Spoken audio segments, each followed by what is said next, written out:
between physics, art, and math got us down this path.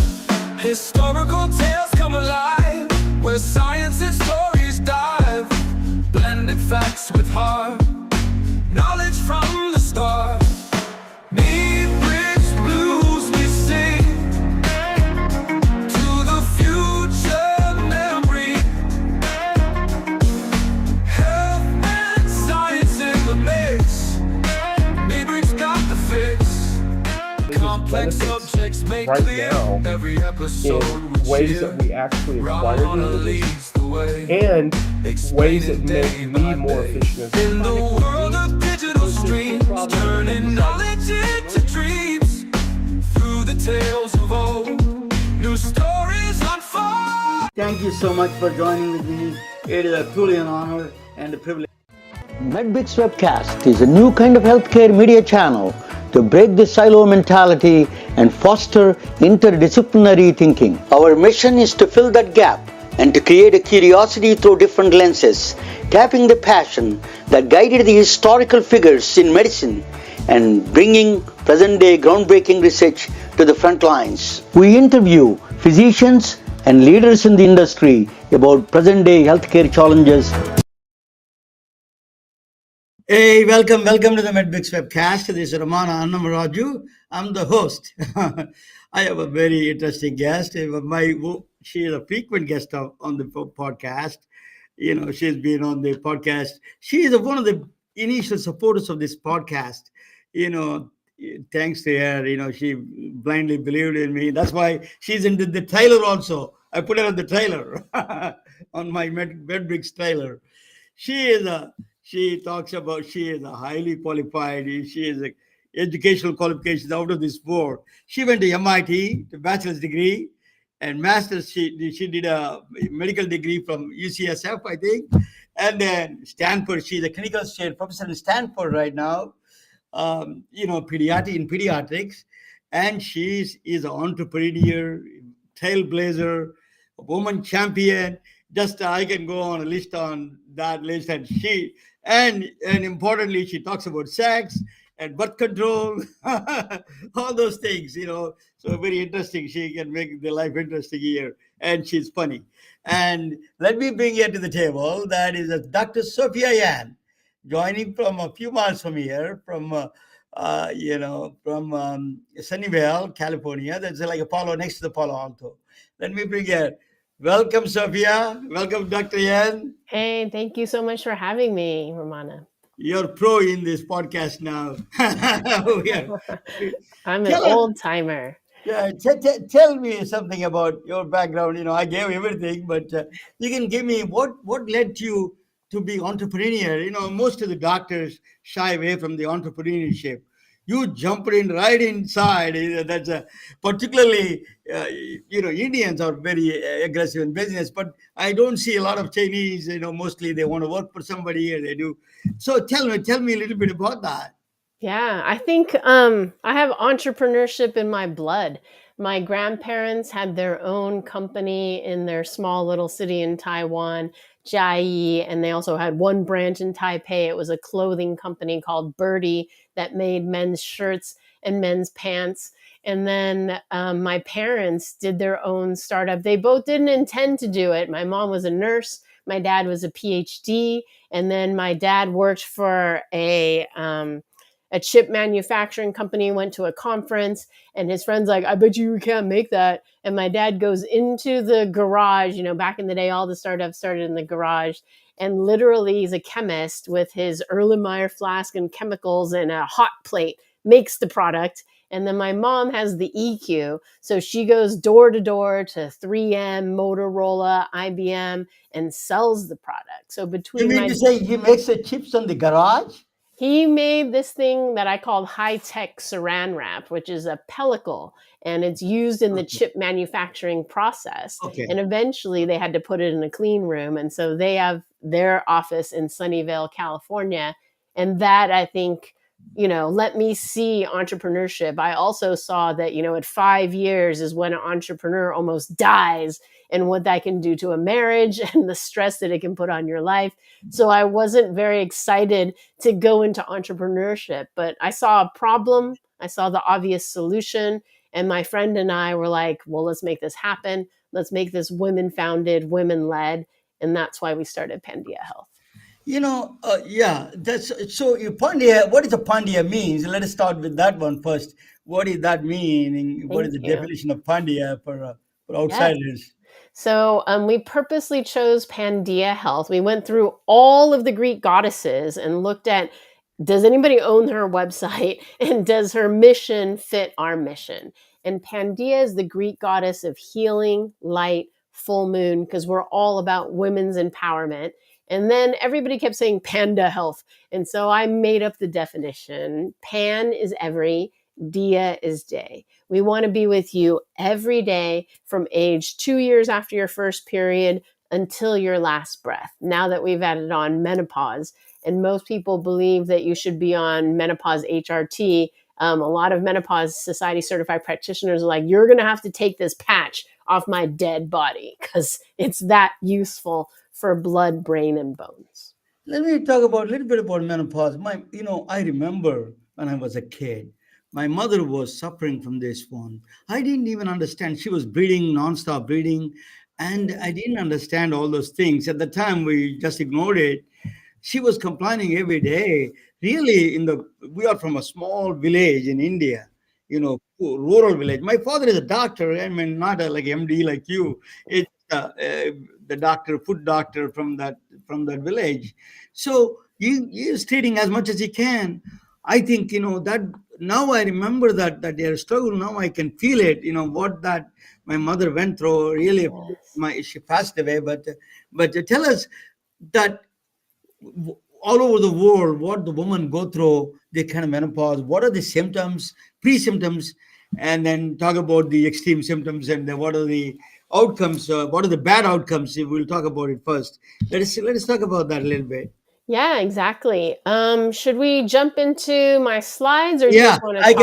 I can bring it. I can. That would be great. I'm going to bring your slides just to give me. That would help with the discussion. Yeah. Yeah. So, Okay. I think people should be clear that menopause is defined as 12 months of not having a period, but that period leading up to that is called perimenopause, which is potentially 5 to 10 years, but on average 5 years before menopause, where the hormones are up and down, up and down, up and down, and then up to that 1 year after that last period. And for women that are going through it, it's very difficult because you have a period and you're like, yay, no period. And then 3 months later, oh, you get a period and you have to restart the clock because it's not until a year after that we call that menopause. And so here are some very important statistics for everybody to know.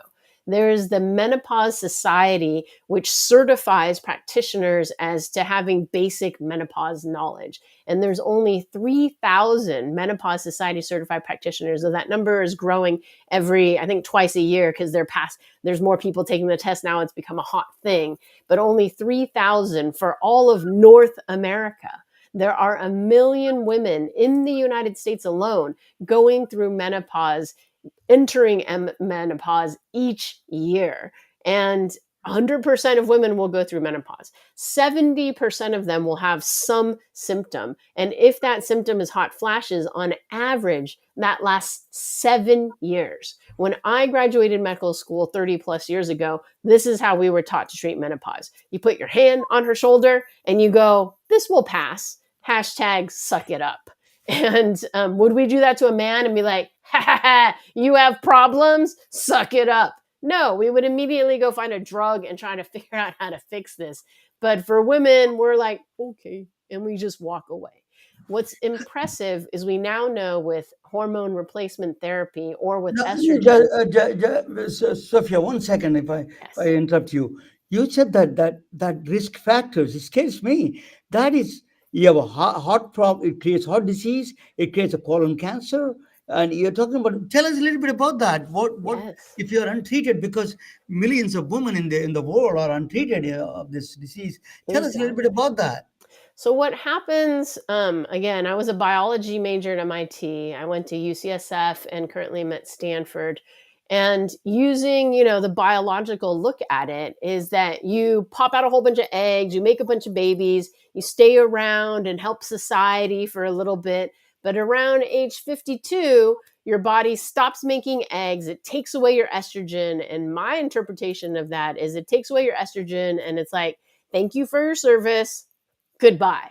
Anything above 52 is gravy. Anything above 52, we need to biohack. So as soon as it starts taking away that estrogen, and it's not that one day, but before it and after it, our bone density immediately goes down 50% within like 5 years. So 60% of fractures could be prevented if everybody that lost estrogen got their estrogen back. When you take away that estrogen, I like to say a woman's arteries turn from a woman artery to man artery. The whole reason they started HRT was they noticed that women had our heart attacks 10 years after men, and they thought it was estrogen. So what they did is they're like, well, if we give women estrogen when it goes away, will that decrease heart attacks? And they've shown that those women who get treated with estrogen have decreased heart disease. And the mechanism is when you take away the estrogen, the artery doesn't dilate and the artery fills up with bad cholesterol.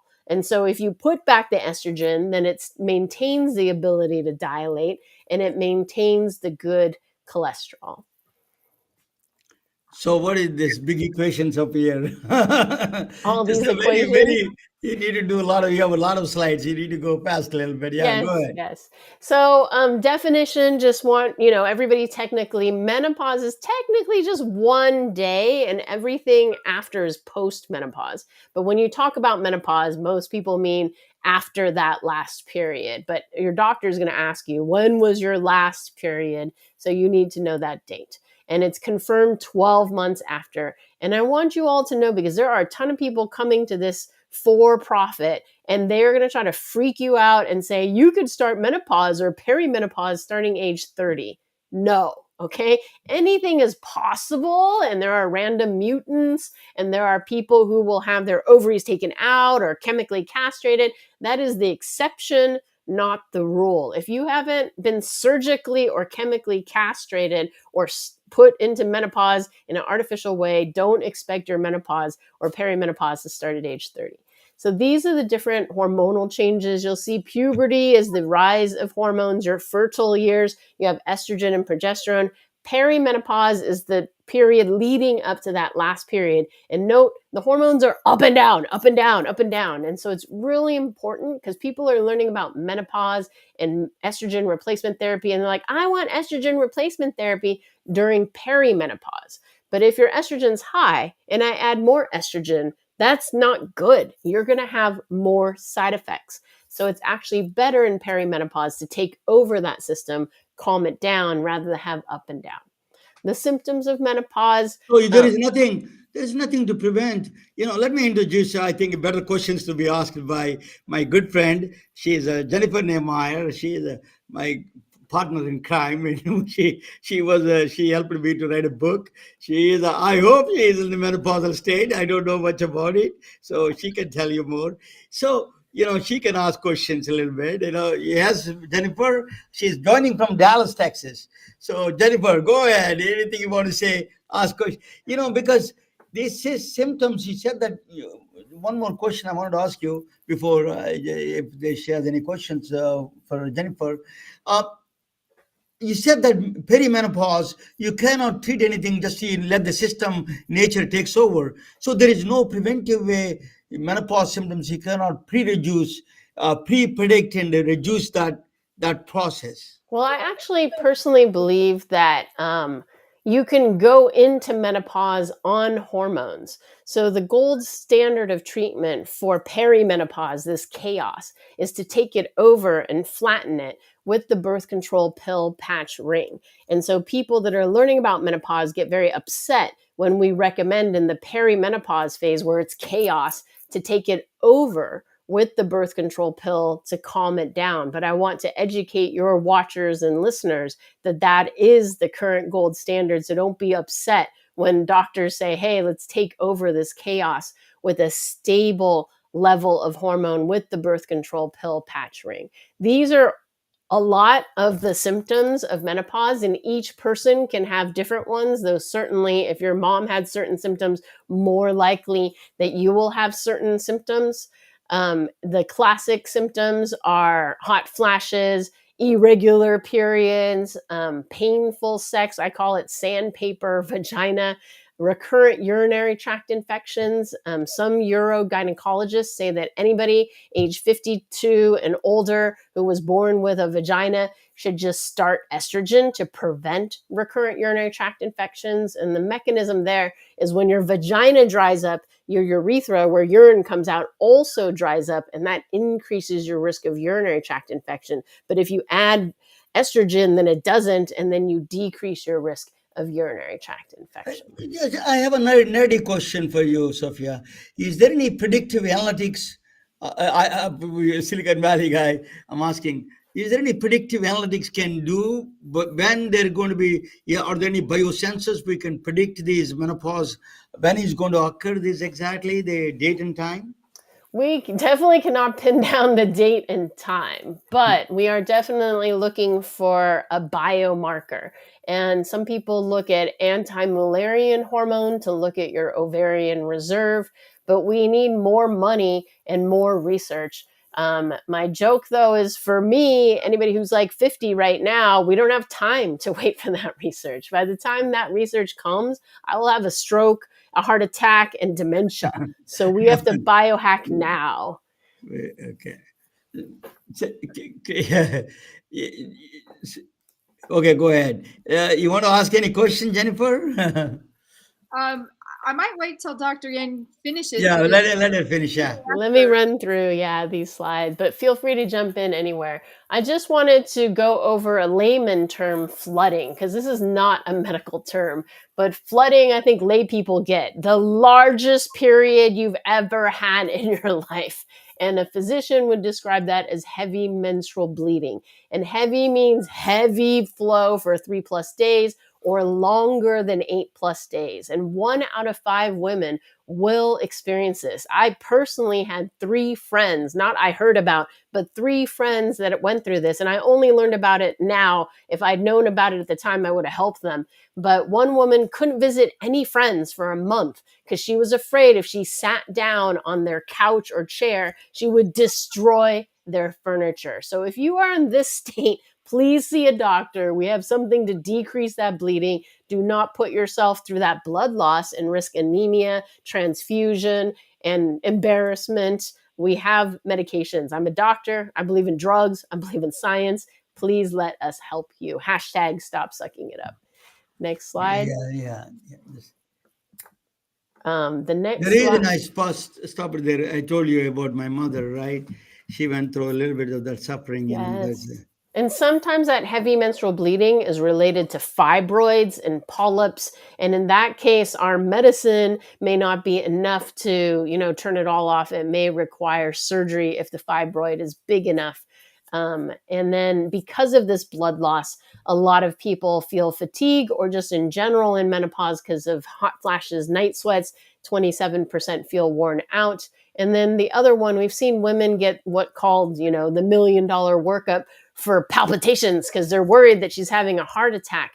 46% of menopause women at some point will have this sudden, like your heart is really fast. And some of them will experience it as a panic attack. Others will think it's some sort of heart arrhythmia and get this workup.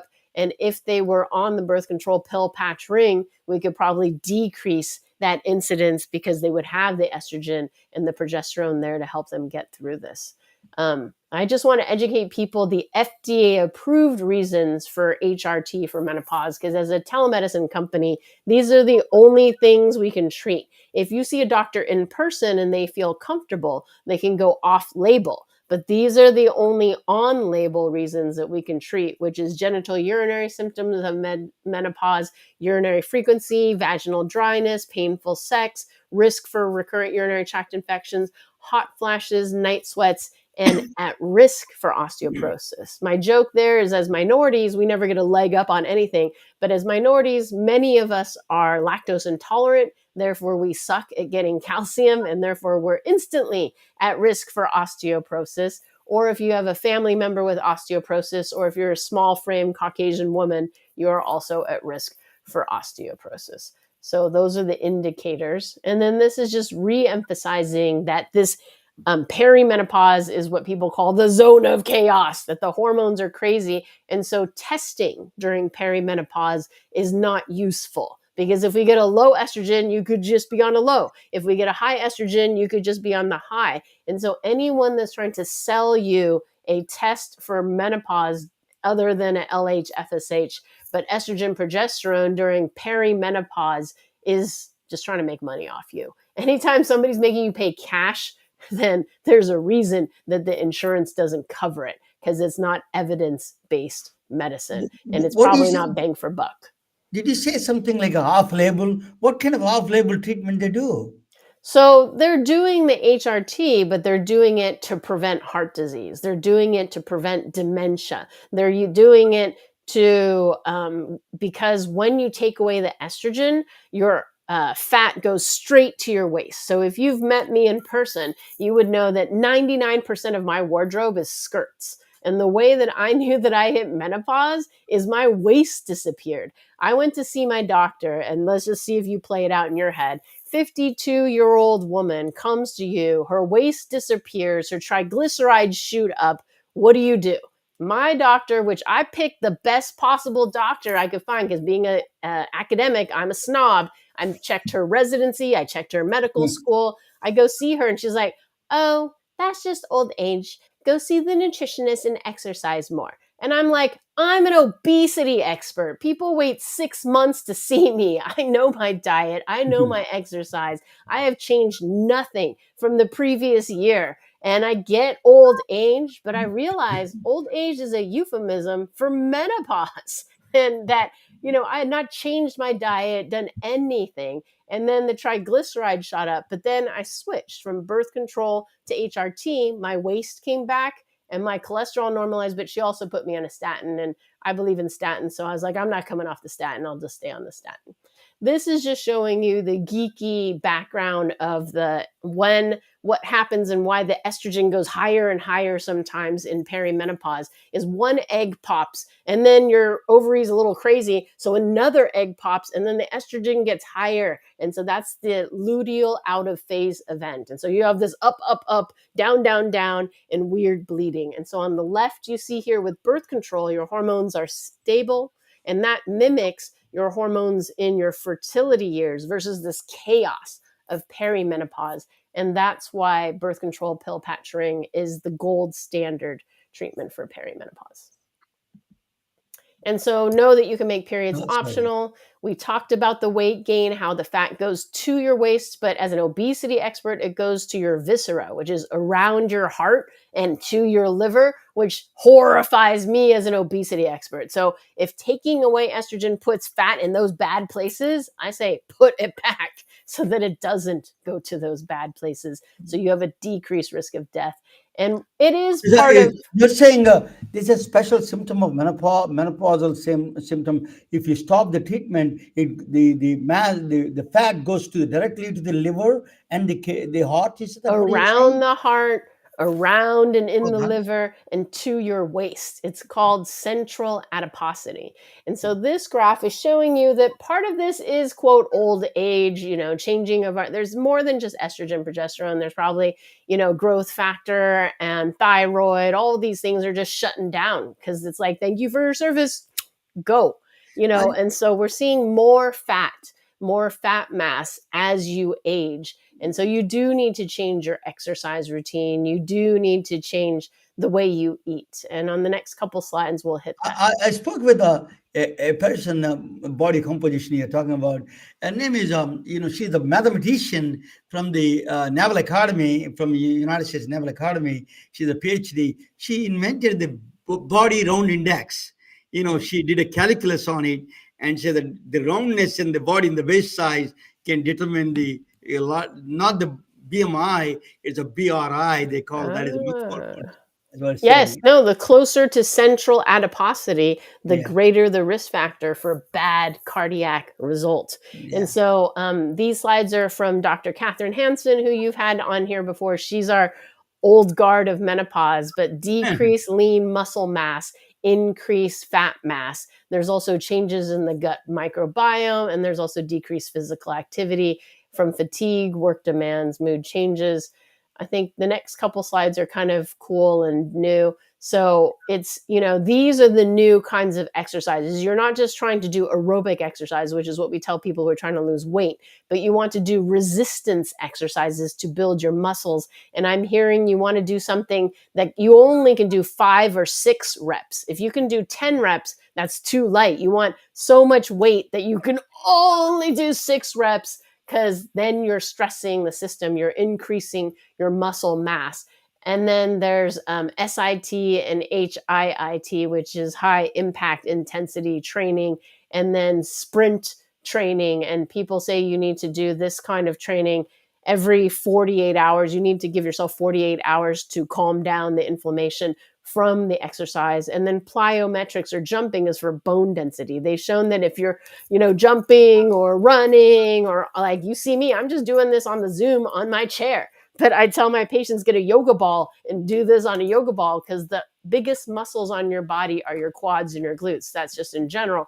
But the jumping, the hitting, the gravity helps the bone density. And so sprint or HIIT training helps your type 2 fibers. And So after they go for running. They need to go on running or sprint marathons or something. Is that what Well, you no, say? the sprint training is just bursts of like really stressing your body out to the maximum that it can do. And with just 8 weeks, you decrease your visceral fat by 15%, and you decrease your fat This mass. is nothing to do with the menopause. Anyway, all it applies to all humans, right? All humans, but particularly menopause, because in menopause, we're losing muscle and we're gaining fat. And so we need to make sure we put that back if we want to live like a 40-year-old instead of an 80-year-old.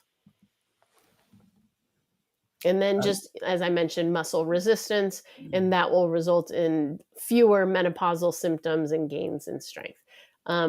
Quickly, the kind of key points I want to make sure people know about perimenopause, menopause, if you can go to the next slide, is that bioidentical, body identical estrogen is available in the patch, the spray, the gel. You do not need compounded. Compounded is not FDA tested, not FDA approved. And according to the American College of Obstetrics and Gynecology, there is a lack of high quality data on the safety and efficacy of custom compounded bioidentical hormone therapy. Compounded bioidentical therapy should not be prescribed routinely when FDA approved formulations exist. Anybody who's selling you compounded is just trying to make more money, because we have good enough FDA approved stuff that when you compound, they can charge you more and that expires. Whereas this other stuff lasts longer and has been tested and is very inexpensive compared to the compounded. And then definitely do not do pellets. There's People are also a lot looking. of risk in the compounding because I've seen a lot of infections and all those things, right? If you don't have a good pharmacy that you know and trust and has Yeah. been tested over time, that just spun up overnight to make Wegovy Mhm. Ozempic, then there's definitely that danger. Yeah. And then the next slide, I think, estrogen hormone therapy does not increase your risk of breast cancer. In the Women's Health Initiative, which was the This study is of a myth up there, right? There is a lot of myth in this. Estrogen increases the breast cancer. And so the Women's Health Initiative came out in 2006 and said, HRT causes breast cancer, stop the study. And if you actually pull the study, if anybody does statistics, which a lot of us do, we know that if the relative risk crosses 1, you would not publish that paper, and it is not statistically significant. And my friend actually pulled the paper, and I didn't pull the paper. I went to UCSF. I thought my professors knew what they were talking about. The range is 0.83 to 1.92. Even a kindergartner can tell you that crosses 1. And if that crosses 1, then it's not statistically significant. And in the estrogen only group, which is a group that had no uterus, so they didn't have to give them progesterone, they actually had 37% decrease breast cancer. And those that got breast cancer, 44% decrease death from breast cancer. So we really think that it's the synthetic progesterone that increased the risk of breast cancer in those that had it.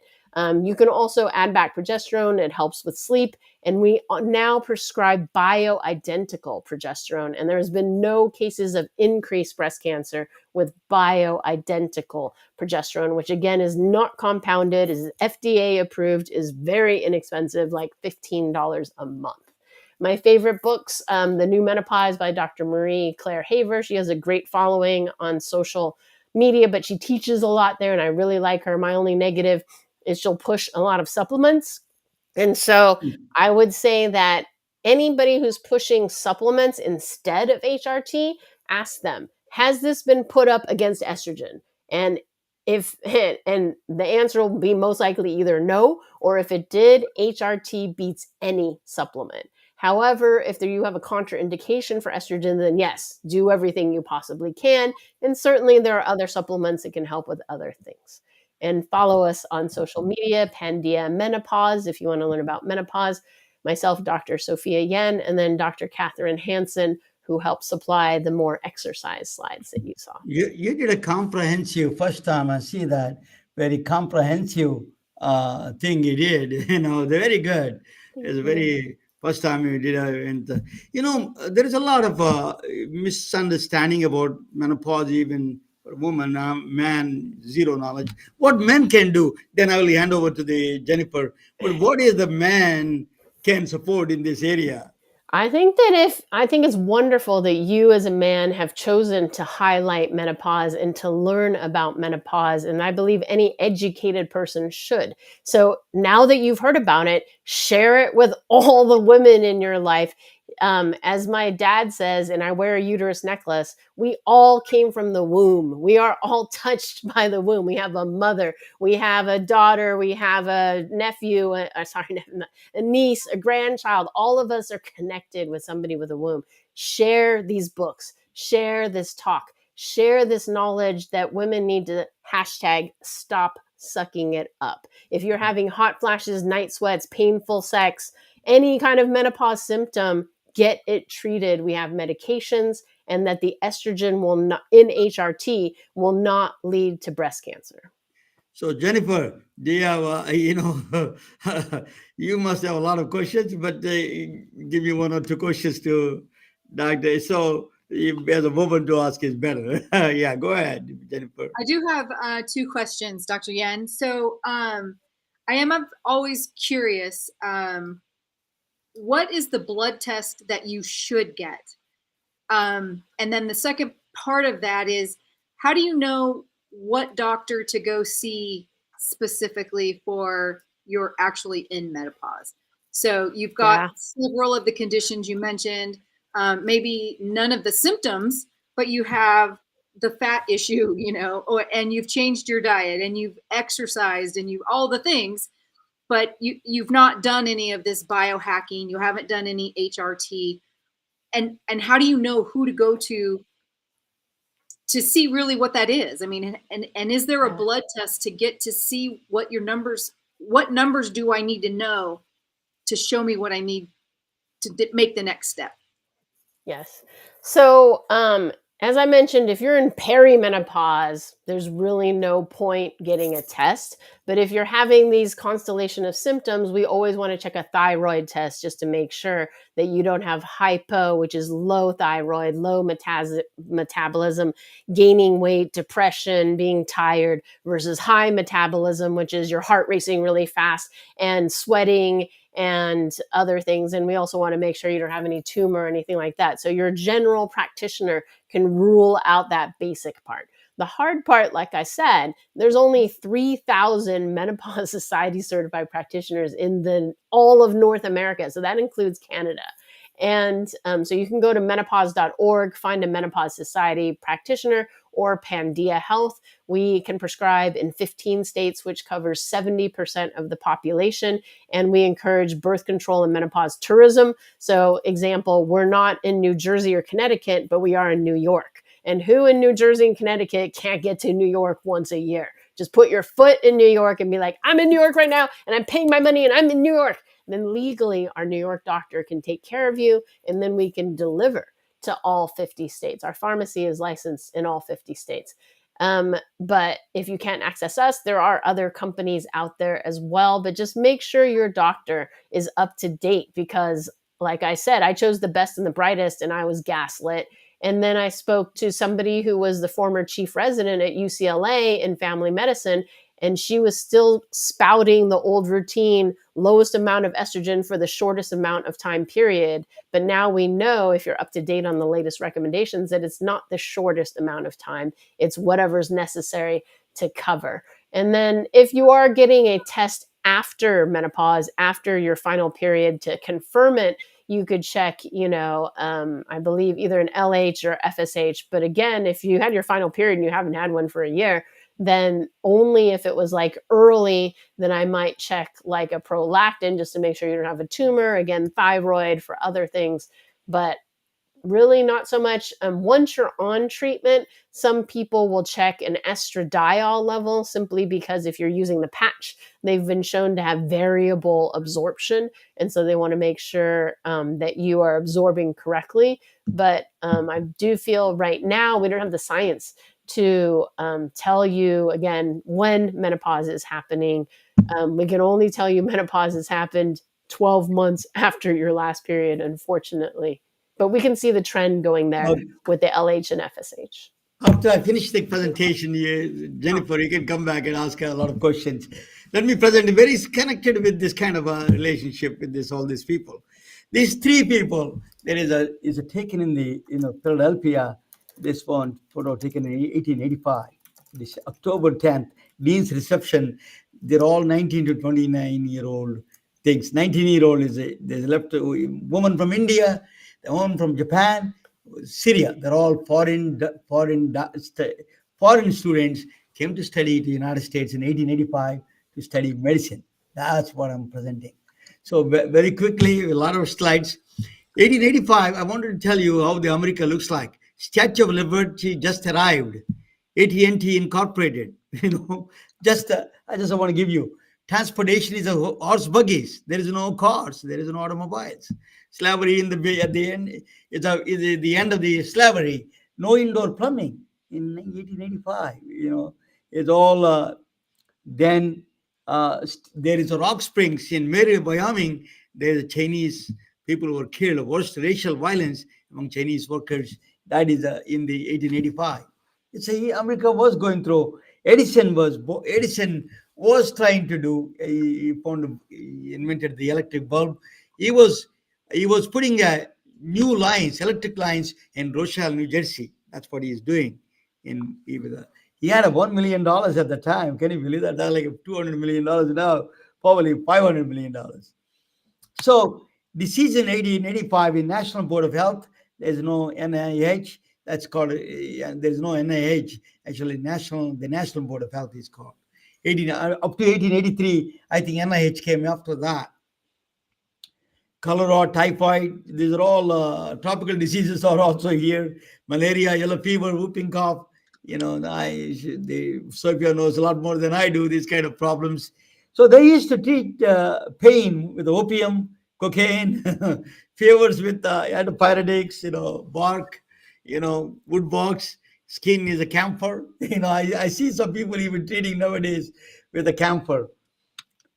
Johnson & Johnson introduced in the 1885 $500 investment. They started the Band-Aid. Robert Wood Johnson, the three brothers, I think, they started together in 1886. So during the time 1885, by ship, through Christian missionaries, the woman from India came in. Her name is Ananda Joshi. She was born in 1865. She was born in the western part of India, Pune, India. She came to the United States through Rochelle, New Jersey, where they're putting electric lines. During first electric lines were implemented, she came to that city, actually. She had a host family there. Sabbath Slomboli she's from a Kurdish Jewish woman. She came from Damascus, Syria, to the United States to study medicine. Kai Wakami, she's the oldest woman among all of them. So she came from Tokyo, Japan. They all three ended up in this place, in the first women's medical college of Pennsylvania, Drexel University. Dr. Ann Preston started it. That's a building. Looks like a huge building, right? I don't know. We all think so. It is a microscope. Just I think they started using a microscope during the time. So it is a foreign student using. The surprising thing is the material medica is the courses I saw very surprising. I saw when my son is taking pre-med courses, they're all same. Even now, 1885, they're taking the same kind of classes. It's not much different, but more advanced. So all the girls, that's the first women's college. So they're having a lot of fun. See that they're playing with all the girls, as usual, playing with the skeletons. This is now it's a Drexel, that first university of Women's University of Pennsylvania became the Drexel campus actually. January 4. So what a C-section debate was raging at that time, 1885. First successful cesarean section in years, no anesthesia, no sterile. Can you believe that? No anesthesia. So, we'll ask Sophia about that. She wrote, that Ananda Joshi, she's a 20-year-old. She's a prolific writer. I cannot believe how well she writes. She wrote a book, kind of a letters to Indian magazines, as the importance of obstetrics can be measured only by the value of life and death, by life and health, and both being of a paramount consequence, it is deserving of a most careful study. What she was saying, just don't dismiss everything, Ayurveda and all those things. We need to pay attention to and study more, everything and more. So that's a first foreign medical graduates. These are all three women, our first feature of the foreign medical graduates. That's colored. RTVAI did the coloring. But Queen Victoria gave, after the graduation, she was graduated in 1886. She graduated. Queen Victoria gave her complimentary things, and then she returned to India. She died with a tuberculosis. Unfortunately, she died very young age. Life after Sabbath Slomboli, she went to Egypt after that. We don't know a lot about her. Actually, there's not much written about her. But she also did remarkable things for the woman up there in Egyptian woman. So she moved from Syria to Egypt. That's all we know. Wakami, her life was documented quite a bit. That's what the understanding is. She started a Zaiki hospital in Tokyo, but she was also discriminated because she became a Christian, and in Japan that is a big no-no at that time. So I don't know much about it, but she lived a long life. She was 90 years old, and 1941 she died. So it is but even though 25 years old, this woman, she wrote because of the America fascination with the Indian clothes, Indian jewelry, all those things. Caroline Doll is one of the socialite from Washington, D.C., wrote a book on autobiography of Ananda Joshi. She wrote, because Ananda Joshi documented a lot of stuff. She wrote a lot of things in her own language, Marathi, Indian native language, one of the dialects of India, and then she wrote in English, beautiful in English. She wrote also she wrote a thesis on the Hindu woman about the OBGYN things. Caroline Doll is a Washington socialite. She met Ananda Joshi, and she invited her to Washington. She invited a lot of people came to see Ananda Joshi during that time, actually. So recently there was a Professor Sarah Roskapit. She is also she wrote a thesis on all these women who went to the women physicians of the world, international, so first women's medical college of Pennsylvania. She wrote a nice things about that. So there is right now Indian doctors in the United States 100,000 plus, according to the American Association of Physicians of Indian Origin organization, and Syrian physicians are 6,500. Japanese, we don't have much, but there is a Japanese Medical Society of America is there, Syrian Medical Society there, American Association of Physicians of Indian origin is the largest organization with ethnic organizations. These are all. So if you see shortages in ES, because I want to talk about that 1 minute, maternity care it's a maternity care deserts. That's what they call. There is a lot of places. 1/3 of the counties in the United States, they don't have OB care. I used to provide ultrasound services in Georgia.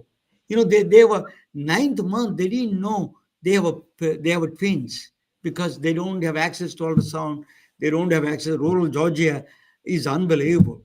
So Alabama, Texas, Georgia, Alabama, Tennessee is really, really struggling situation there. 2.2 million childbearing age women without essential services, OB care. Think about how much we care about our women.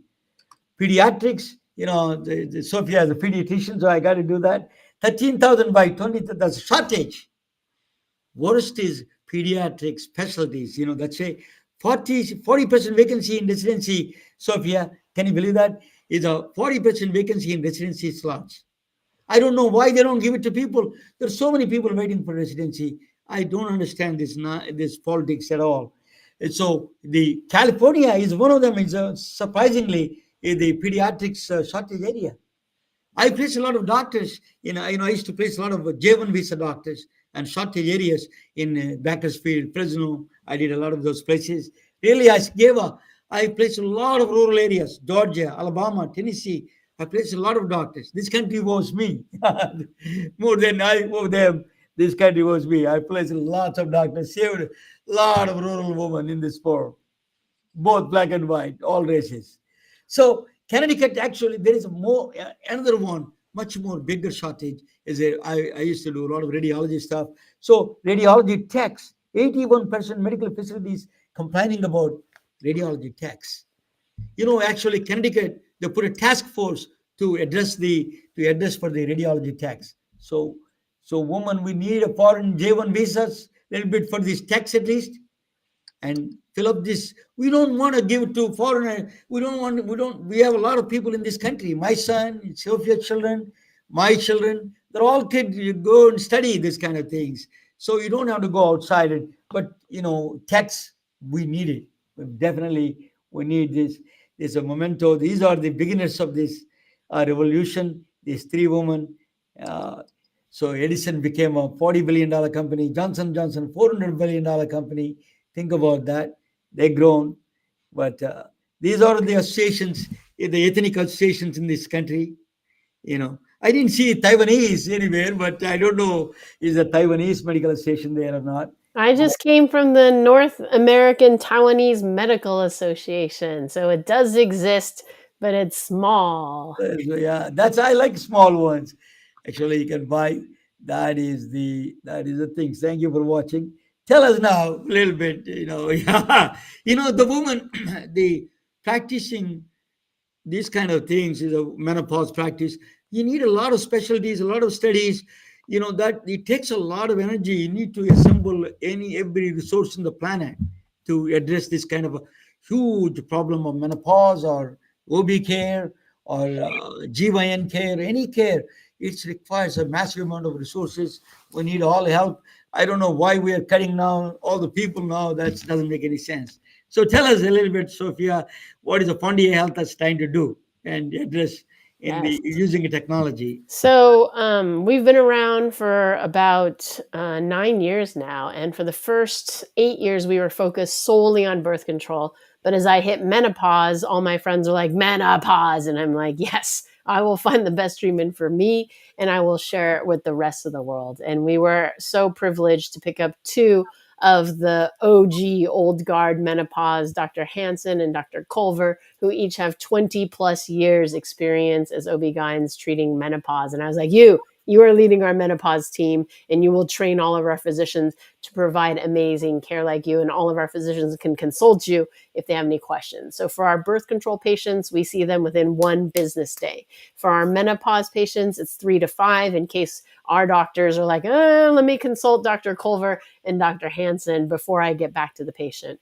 Know that it's asynchronous, so you fill out a questionnaire, but then you have unlimited direct messaging with a physician back and forth for any questions. And it's only $35 a month, 1 year subscription for menopause, $35 once a year for birth control, because we didn't want anybody dropping off our birth control because they had side effects or whatnot. But we have a great algorithm for picking the best first birth control pill, with 93% of our patients happy with our first pill. And then we can prescribe in 15 states. I'm going to read them off: Arizona, California, Colorado, Florida, Georgia, Illinois, Minnesota, Michigan, Nevada, New York, Ohio, Oregon, Pennsylvania, Texas, and Wyoming. So if you didn't hear your state, if you can get to one of those states, or happening to be visiting, or you're going to go to Vegas or one of the Disneys, or if you're going to South by Southwest or New York, as long as you're in that state, fill out the questionnaire and say, I'm in that state, then legally our doctor in that state can take care of you. And then we can ship to all 50 states. And you just got to get back to our state, one of those states, once a year. Or if you all want to invest, Pandia Health is always taking investment. Hit me up on LinkedIn and I'll tell you how you can. And thank you so much, Romana, for posting all of our socials that are out there. I have to warn you that the last one is my radical political one and does not reflect the opinions of Pandia Health. Is only my personal. It's okay. I like, nothing wrong. You need to be expressive. So, Instagram is the most important one for the birth control pills. And menopause is probably all the Facebook, and that's a menopausal people. So you can do both. So let me ask, pandiahealth.com, right? The website is pandiahealth.com, right? Yes. So Jennifer, you have any last questions you can ask, and then we can close the deal after this. So go ahead again, Jennifer. I was just following up from my follow-up question. Say you are past 10 years post-menopause. What do you suggest for those women who still have some symptoms, some things, not all, maybe one or two, and still struggle with, say, like I had mentioned, extra weight around your waist? Yes. So I would say that we didn't discuss, and exactly as you alluded to, there's something called the timing hypothesis. We now believe that if it's 10 years after your last period, then during that time, your arteries have turned bad. They're hard, they don't dilate, they fill with cholesterol. And if we were to add estrogen, then that is a clotting thing. And then you'd have a heart attack or you'd have a stroke. And so it's a risk-benefit ratio. How bad are your symptoms? And there are non-estrogen options out there. So there's something called the selective estrogen receptor modulator, which is actually an anti-estrogen at the breast and a pro-estrogen in the uterus and vagina area. It's just much more expensive and may not have all the other kind of benefits out there. And then we also have shared decision making. So if you're 10, 11, 12, 15 years out, but your cholesterol is perfectly normal, you don't have high blood pressure, you're not at risk for a heart attack or stroke, you've had a cardiac CT scan looking for coronary calcium, that's the new hot thing, and sometimes it's covered by insurance, sometimes it's not. But if your arteries are clean, then a doctor will probably be fine starting you up on estrogen. But if there's like clots and stuff, then we'd be like, maybe not. And then know that vaginal estrogen, it only works for the vaginal area. It doesn't have the systemic body good effects of bone, brain, and redeposition of fat. But if you have, symptoms in the vagina and urinary, does not have systemic effect at all. So the doses that we use in the location is very focal. And so even those with breast cancer can use the local estrogen, just not the systemic estrogen. Both you are great fans of MedBricks, and so final before closing, say something about what do you think of my presentation and a lot of other presentations. Sophia, you've been on this podcast several times, so let's start with that one with you. I want to say, thank you so much, Ramana, for having this platform, for highlighting different physicians and their work and the information they want to share with people. And I always love your history bit afterwards. I personally, as a student growing up, hated history and would always fall asleep.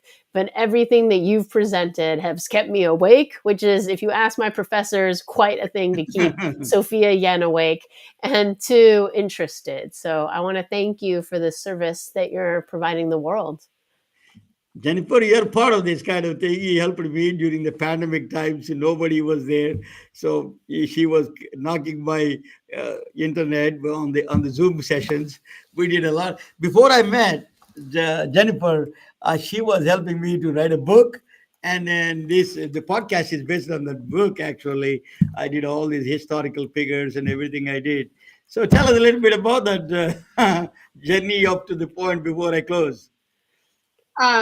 Yeah, Ramana, it was wonderful. I mean, writing the book together was great. I love all these topics now that the podcast has really grown into something that really does bring to the forefront a lot of different topics. And I'm just grateful that you do take the initiative, because it's not easy to just put on a podcast.